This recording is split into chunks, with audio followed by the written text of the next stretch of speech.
Hello అందరికీ, నేను మీ లలిత. ఎలా ఉన్నారండి? నేనైతే చాలా బాగున్నాను. మా గార్డెన్లో ఫ్లవర్స్కి అయితే మా అక్క వాటర్ అయితే పట్టేస్తుందండి. ముందైతే చాలా అంటే చాలా గడ్డి ఉండింది.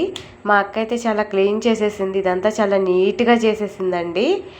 ఇక్కడ ఒకే చెట్టుకి 2 కలర్స్ పూస్తాయి అంటారు కదండి. అలా మా మదర్ అయితే ఒక చెట్టు అయితే తీసుకున్నారు దాన్ని. దీన్నైతే మరి మేమైతే పత్తి మందారం అని అంటారు. మరి మీరేమంటారో నాకైతే కమెంట్ చేయండి. ఇది పూసినప్పుడైతే ఫస్ట్ అయితే మాకైతే వైట్ కలర్ అయితే వచ్చిందండి. తర్వాత ఇలా లైట్ పింక్ కలర్ టైప్లో వచ్చింది. ఆ తర్వాత మొత్తం డార్క్ పింక్ అయిపోయిందండి. మరి దీన్ని మీరు ఏమంటారో నాకైతే కమెంట్ చేయండి. మా గార్డెన్లో ఫ్లవర్స్ అయితే రోసెస్ ఇలా పూసాయండి. చాలా అంటే చాలా పూసాయి. ఇంకా చాలా వరకు మేము తీసేసాము. మొత్తం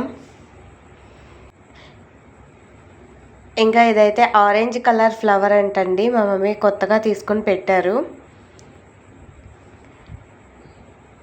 ఇదైతే 2 కలర్స్ ఫ్లవర్స్ ఉన్నాయి కదండి. ఫస్ట్ అయితే పూసినప్పుడు ఎల్లోగా పూస్తుంది. తర్వాత ఇలా డార్క్గా ఆరెంజ్గా అయిపోద్ది. ముందైతే చాలా అంటే చాలా ఫ్లవర్స్ ఉన్నాయండి. దీనికి మేము మొత్తం తెంపేసాము.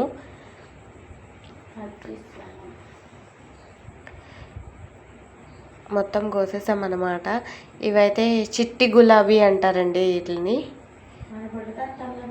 ఇలాగా వీటినైతే మా పాప తల్లో కూడా పెట్టానండి ఆ రోజు నేను. ఇంకా ఇవైతే కనకాంబరాలు బాగా తిక్కుగా పూస్తాయండి. వీటినేమో మేము లేడీ కనకాంబరాలు అని చెప్పేసి అంటాం. ఇంకా బంతి పువ్వులు కూడా వేసామండి. ఇంకా అన్నీ అయితే రాలేదు. ఇలా ఒక కలర్ అయితే పూసింది. ఇంకా ఆరెంజ్ కలర్ అవి పూయలేదు. ఇవి ఇంకా గులాబీ పూలు అంటే అందరికీ తెలిసిందే కదండి మా గార్డెన్లో. ఇది వామ్ చెట్టు. పిల్లలకి జలుబు చేసినా దేనికైనా బాగా యూజ్ అయ్యిద్ది కదండి. ఈ చెట్టు పేరు ఏమంటారో మరి మీరే let me know in the comment. ఈ చెట్టుని ఏమంటారో మీరే చెప్పాలి, నాకు కమెంట్లో చెప్పండి. See you in my next video. Bye. Please subscribe my channel.